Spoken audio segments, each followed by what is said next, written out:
Thanks for joining us today on Big Talk. Here are your hosts, Cindy Miskew and Sophia Trujic. So, Hi. how's it going? Not bad. Have you made any New Year's resolutions? Yeah, I'm starting the year off with, I'm going to work on me. You. Yeah. It's about time. I know, right? How about you? I'm sort of along the same line. I'm going to work on me and hopefully lose some weight and just feel better about myself Yep. and move things along a little easier in my life. Yep, me too. Good. Yeah. Sounds good. What else? Not much. Not So? much. It's a new year.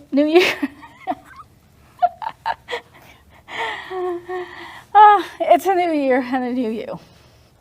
And what better way to do that than talking with a holistic health empowerment coach and the intention dimension. Welcome Natalie Reimer Anderson and Mary Tatarin. Welcome. Hi, thanks for having us. Natalie, welcome. Thank you. So, what is a holistic health and empowerment coach? Well, a holistic health and empowerment coach is what I call myself, and it's basically what I like to do is help people with, boundaries, beliefs, behaviors, and bacteria.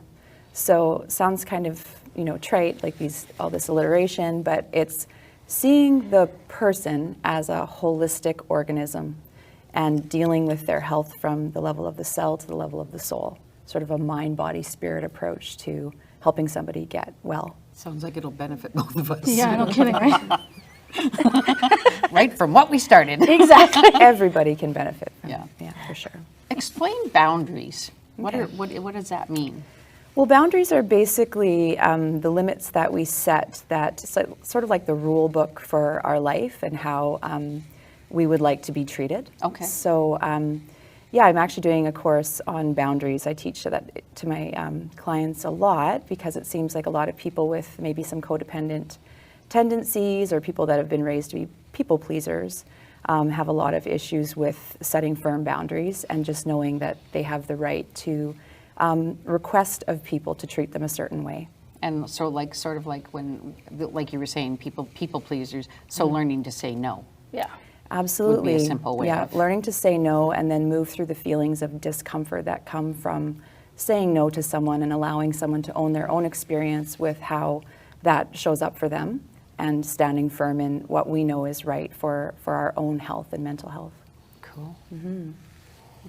So, can you tell me why you became a coach? Sure. Well, I had my own health crisis. Before doing this work, I was a high school teacher.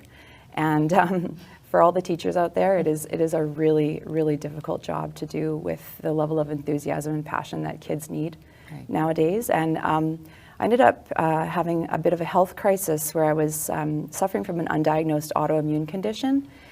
And through my course of getting well, I had an incredible encounter with a holistic medical doctor in the United States who set me on a path of what I would now, call an awakening experience. Okay. And in becoming well, I realized that we have the capacity to, or the ability to heal beyond anything that we've ever been taught before.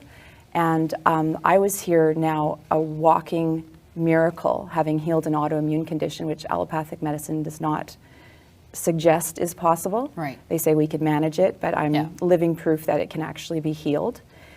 So I felt like my life was calling me to be able to do this for other people and to help them to just live their highest expression on planet Earth, whether that means to heal from an autoimmune condition or just to, make their life better with having some really solid skills to understanding themselves. And so explain what is an autoimmune disease? Sure. So what that is sort of a blanket term that we use for a collection of symptoms that are really hard to explain, but where it appears that the body is revolting on itself, it's fighting itself. Okay. So in my case, my autoimmune condition was called Hashimoto's thyroiditis, which is an autoimmune condition that affects the thyroid gland. Right.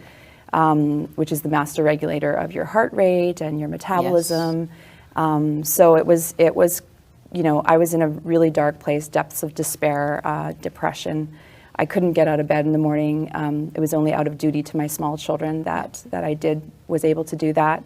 And it was really a miraculous series of synchronistic events that landed me in front of this intuitive medical doctor who just told me, whatever you've been told is not true. You can be well. And he said, if you can get to the bottom of self-love, self-acceptance, and self-forgiveness, you can heal yourself of this, along with myriad other therapies that helped me to get well. And then once I recognized that, I'm like, people need to know this. And I feel like I need to be that torchbearer that brings that message forward to those that need it. Now, when you were in the midst of trying to find this diagnosis, because of your symptoms, did anyone say you had depression? That's what I was going to say. Yeah, it was, you know, it's a really beautiful thing. I have a sister-in-law who's also my best friend since I was 14, smart enough to marry my brother. And so because she knew me so well, I had just had my second baby, and it would, I guess, have appeared as postpartum depression. Right. And she and another friend of mine sort of staged an intervention for me, knowing that that there was something not right, but that they couldn't necessarily diagnose me or put their finger on it, but that they knew that I needed help, and I needed to know that they loved and supported me. And so it was through them that I got into this appointment with this doctor who's, you know, really in high demand. And I saw celebrities leaving his clinic, and Wow. that's not to say anything other than he did not need my business. Right. So the compassion that he showed and that my friends showed just organizing this for me was life-changing, because that little pilot light inside of me that was sort of flickering, it was ignited that day, and that was really where the course of my health took a pivot. Wow. Yeah, in the right direction. That is crazy. Yeah, it was beautiful, yeah. How long did you have this autoimmune disease, and how exactly did you go about healing yourself?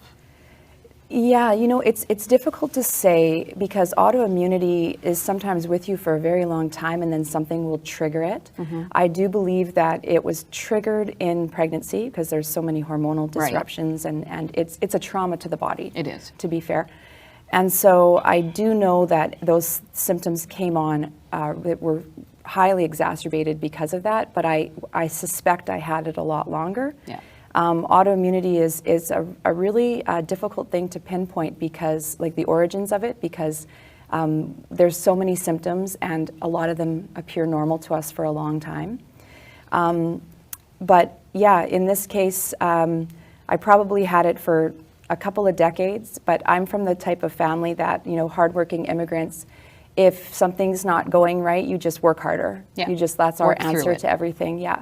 And it was exactly that I would feel so, I came off of a career as a professional athlete. Like, pushing my body was what we do, it's what we do. And so when it sort of all came crashing down and I couldn't even get out of bed, it was like, okay, I'm not just lazy, there's something up. Yeah. And so I think, you know, to the viewers out there, a really important thing is just to realize that we turn to the self-punishment right away, and we suspect, like, or we accuse ourselves of not being something enough. And really it was exactly that attitude and that belief system that I had about not being good enough that energetically brought on what I perceived to be my autoimmune condition. Wow. Yeah. That's eye-opening. That's amazing. Yeah, they're so connected, hey, the body and the emotional health and the mental health Yeah. and the physical Yeah. health, they're all, Very, it's very. all one unit. They right? are. So- Absolutely. I like to say that the physical body is a symptom. It's a symptom of all the things that we believe about ourselves and all the choices that we make. So this is a walking symptom of everything that I'm an amalgamation of all the things, both epigenetically and genetically, that exist, and my experiences that I've had. So part of getting well for me was looking deeply at those subconscious core beliefs that I had about my value as a human being, and to realize that I needed to take ownership of my life, and that I needed to love myself for the first time ever, truly deeply, and that was where my healing really took shape. Do you feel that would affect men as well as women? You know what? That's a great question, because in our culture we tend to delineate between the two, and truthfully, we are all a collection of trillions of cells that are listening to everything that we think about ourselves and the messages that are coming in. So male, female, it doesn't matter. Every single human being can benefit from getting down to women self-love. with like older women, when we're going through that stage of say menopause or something, do you Okay. think that would make our system a little bit more prone to fall into that? To autoimmunity? Yeah. There are a lot of autoimmune conditions that do show up in women a lot more, but not exclusively. But yes, things like traumatic emotional experiences, but also traumatic toxic injury brings on autoimmune conditions. And without fail, like not all autoimmune conditions will necessarily be healed, but they can all be ameliorated. And for me, the missing piece of that whole puzzle was to learn to love myself. Okay. Yeah. So everybody can benefit from that kind of work. I mean, Yeah. there's so many people that are just, they just so have so low self-esteem, no self-confidence, and those would be things that you would, I guess, help focus on, and with self-love, and heal Absolutely. yourself, and just make a positive turnaround on your own self. Yeah. Yeah. That's I exactly know right. myself. I know sometimes I feel like everybody thinks I'm such a happy-go person and everything else, and a lovely and everything, but there's so much inside that I, for myself, like self-loathing that comes out every once in a while from just things that I've heard in my head and heard from people as I was growing up, and those things stay with you. Absolutely, And to they do. find that time to actually heal yourself and make that happen for yourself. And I think that's just a is- big part of our culture in general. Yeah. We don't necessarily look at our emotions or respect the emotions of a child, or things like that. So I think it's very much a cultural type Yeah. thing, whether it's female or male. We're not. Yeah. We just don't have that support that we need from an emotional standpoint, right? Right. So there is some damage being done, Yeah. about how we feel about ourselves. We're told to look in the mirror, and especially as women, we grow up going, what's wrong when we look in the mirror? Oh, Yeah. my hair is not good enough. Oh, I'm not small enough. I'm not. So we always see Yeah. what's wrong before we see what's good. right And and what's that was good. culturally acceptable, especially for women, right? Yeah. And same with the men. They just had a different perspective about their body image and their type, and are Yeah. they macho? So we're just not really, didn't have that, I think, as And- growing up. and- So that work that you do is beautiful about, now we got to go back and try and help Change the some internal of that, message. right? Yeah. Exactly. And so much of our Western culture is so vain. We're made to feel that vain side. Like you've got to be perfect, you've got to be this, and you've got to be that, and you have to have this image of showing to people that we all try. And I feel like that's a big misconception for all of us. I appreciate that you said that too, because I do, I have a lot of people that challenge me with the concept of self-love, where in their mind they hear narcissism, Yes. right? And so I often explain myself that self-love is the antidote to narcissism, because narcissism is coming from a place of a deep wound. Yes. It's an adaptation to feeling like you are not enough. Yeah. And so it runs on the same, spectrum as somebody who is deeply, deeply self-loathing. Yeah. This is somebody where the adaptation has just gone to the other end, but they're on the same scale, the same Yeah. spectrum. So self-love is that antidote. It's that place where when we get really deeply into self-love, we start to see that all of what we are these adaptations to what has happened to us in our life. Yeah. And when you can meet yourself with that level of compassion and just say, oh my goodness, like I am here because of these survival adaptations, and here I am, here I made it. Yeah. You're Still alive, standing. you made it here. So where, I explore with people a lot of where is that place where now that adaptation is no longer serving you and it's actually causing you harm. Yeah. And then we start to dig into what does your authentic self want to do? Because those adaptations were for survival. Now you're here, you're alive. Where can we scale back on some of those things and allow that authenticity to move forward, and that you can love yourself unconditionally and be a source of love to others when you understand that everybody's just the walking wounded like that. Yeah. Yeah. Yeah. And we're all survivors to some degree. Yeah, for sure. And people don't realize it. They sit there and they're, oh, you haven't lived my life. You haven't done this. And you have. Well, everybody has a story. Everybody's lived something. It's a matter of degree. And how we've dealt with it. Yeah. And even on top of that, not only have we lived our own story, we've epigenetically been passed along in our DNA the stories of all those that have come ancestors, before. Right. And so we are carrying it all. So the people that step forward to do the self-work now are not only healing themselves, they are healing generations to come. So it really is sacred work. And that's part of the reason that I do what I do, is because I do see how my interceding in my own life will now shape my son's lives to not have to handle or deal with the same things that I did. Yeah. You know? Beautiful. Yeah. That's, wow. It's like the pay it forward of all pay it forwards, right? To your own lineage. Exactly. Yeah. Exactly. Is there a difference between self-care and self-love for you? Is that kind of the same I like thing? that question. Yeah, I would say That's nice. It's a good distinction. I would say like self-care falls under the umbrella of self-love. And it's really broad. I mean, a lot of people think that it's about face masks and like taking Sundays off and having a nap or whatever, and all that is absolutely part of it. Yeah, but absolutely. it's just a piece of it. Yeah, it's just a small sliver. When I think of it more, it's like, how do we change? And when I started about the behaviors, the beliefs are at the root of everything. What do we perceive about ourselves and our place in this world? And from that is born all of the things that we do, all the feelings that we have, everything that then eventually has a consequence that, like you were saying, reinforces what we believe about ourselves. Oh, there I go again, you know, and then this consequence happens too because of our action, and then the action reinforces, see, I am useless, see, I am not enough. Exactly. Right? Yeah. So to interrupt that confirmation bias that we have, where we're playing detective, and we're only looking we're a bad detective. We're searching for only those things that prove how useless we are. And worthless. Prove us to be right. Yeah. To prove it. So you're breaking the cycle of that pattern. Yes. Right, that we're doing to ourselves. And that is the definition of self-care. Yeah. Even down to the level of the thought.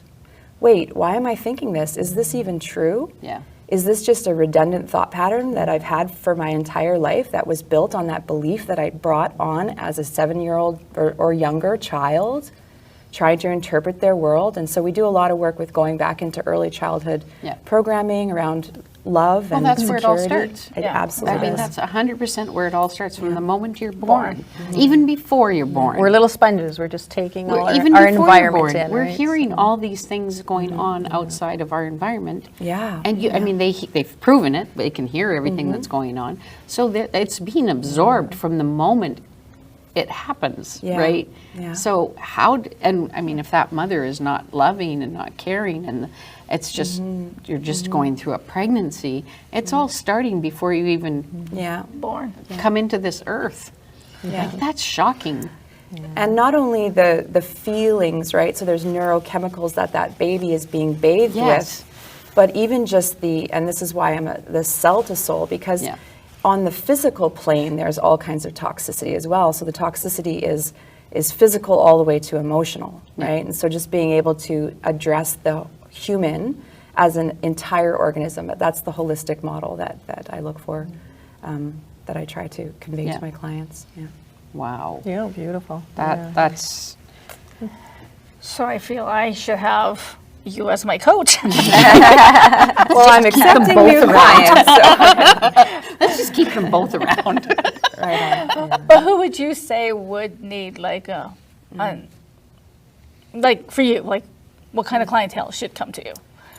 Well, I really, I mean, my demographic is very vast in that, like, I will work with young teenagers all the way. I have clients that are veterans with really complex Which we were PTSD. just talking yeah. about. Yeah, you were explaining. Yeah, and RCMP. Like, I mean, it's all over the place. But I find that I work. Maybe my main demographic is women about age 30 to 60. Yeah. And it's those. You know, I know that this might be a misquote, but I have heard that the Dalai Lama said the Western woman will save the world or rescue the world. And that is not to say like, oh, like we're just these wonderful people, but I think it comes down to a few things, is that we have some disposable income to be able to put towards our health and to figure out some of these things. And we still are mothers and daughters and sisters and nurturers. Yeah. So when you combine the compassion with the economics, we are sitting in a position where we can actually do something that really resonates with beyond our circles. Yes, right. So I work with people that are like that they just really want to tackle some of those old, they want to heal those patterns. And I find that I vet people to a degree that I want people to come to me at a place of readiness where it's like, let's do this, because I can't want it more than they do. And that's sort of one of my things. So it's really anybody that is ready to do the work to heal. Like, we mean business. Yeah. How about those? How about those persons who aren't exactly like low income people? Like, do you have those as clients? Like, great question. I do. I have. I run group coaching, and that's a time when a lot of people. It's not as cost prohibitive as private coaching. And I do always have scholarships where if somebody, and some of my most wonderful transformational clients are people who I scholarshiped into my programs, and it's that readiness that I look for, you know, and they were just like, please, I need to do this. And I'm like, I know you do, you're in. In fact, just today, I let someone into one of my programs on boundaries, which is funny because to me, it's very important to keep the boundary of my work is valuable and therefore I need to be compensated for it, while at the same time being able to be generous with people and use my gifts as like a philanthropic gesture. That's a beautiful place for me to be. So yes, there is an opportunity always for working with people that don't have the funds, the funds, ability to get to you or whatever. That's amazing. Absolutely amazing. I do often say, you know, whether I had one client or 100 clients, I am on this planet to do this work, and I am so sure of that for me, you know, this is what I do. This is what I do. So whether the people are there or not, whether they need help or can afford much more, I'm here doing what I'm supposed to be doing. And I think a big shift now that we're seeing, and you know, with the Dalai Lama and what he said, I think a lot of us are really coming from heart-centered entrepreneurs. And I think that's a big shift in the women leading the movement, because it is heart-centered entrepreneurship where we can afford to do that and do some of that pro bono work and still move forward and help in a bigger picture, right? Because it's a little bit different than where we've been coming from, right? The culture and how we've moved through the world. So. And the women are really making a statement now. Like, we're really seeing that we need to take charge. We need to step up and say, we've got to protect people. We've got to look after people's feelings and emotions and their hearts and their souls, and not just let the men rule the world and and just charge forward and drive everything forward. They're stopping and saying, wait a minute, you can't move everything that fast. People need time. People need to adjust. People and it's need just to a little bit harsh, right? That's just been a little bit harsh, I think, on society, the way that we've been coming through. And now we're getting those soft, strong, confident, empowered women. In particular, there's a lot of men. I don't want to discount them at all, but it does seem to be starting with the women that are finding their voice and finding their strength from that heart-centered place. Well, it's coming from a caring place. So it's a softer, caring place that they're moving through the world, and we're really seeing an impact with that type. The response has been, that's why we're able to move in that direction, right? You know, we don't have to go through and do that whole tough love stuff. And you're seeing such a big change with it too, because even the men are gravitating towards it, because it's a caring facility, it's a caring moment. It's nurturing. It's healing. It's healing. It's everything just transitions to it and comes to it like a mother, right?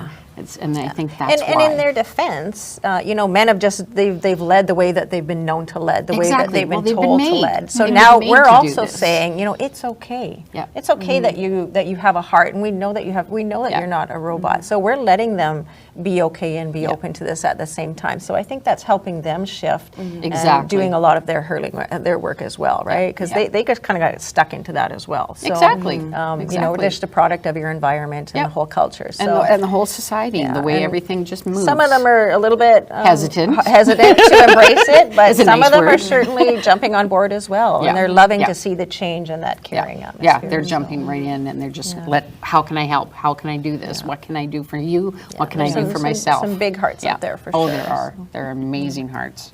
I feel too like ultimately male, female, the healing begins when someone feels truly seen and truly heard. Yeah. And that's universal. That's every human being. So Yeah. it's it's a privilege It's to bringing do our what we do. humanness out, right? Yeah. It is. Yeah. Yeah. Accepting our level Yeah. of humanness. What is the biggest transition you've experienced? Personally or with my Personally clients? and just with your clients. Personally first. Well, I mean, when I was told, like literally the doctor who looked me in the eyes and asked me this question, it changed the course of my life. And he said, "I know what's wrong with you," and I was kind of like taken aback because I didn't realize anything was wrong with me, and it was a little bit insulting. And then he looked at me and said, "Natalie, do you love yourself?" And I burst into tears because I knew that the answer was no. And I also knew that in that question was the answer to getting well. And I think that little, like, I guess, it's like a Jenga piece, right? The illusion of my story just crumbled. And I was, in that moment, able to see a completely different story that I could create, that I could write. And so that transformational moment was the start of my whole life transformation, which I'm happy to say I'm healthier and happier than I've ever been in my life. And so, when I do connect with clients and I see that, like that pilot light, that spark ignite in them, I'm like, that's that moment of empowerment. And I think that's why the word like empowerment, I know it's bandied about a lot and it kind of like has different meanings for different people, and sort of some people are just like done with that word.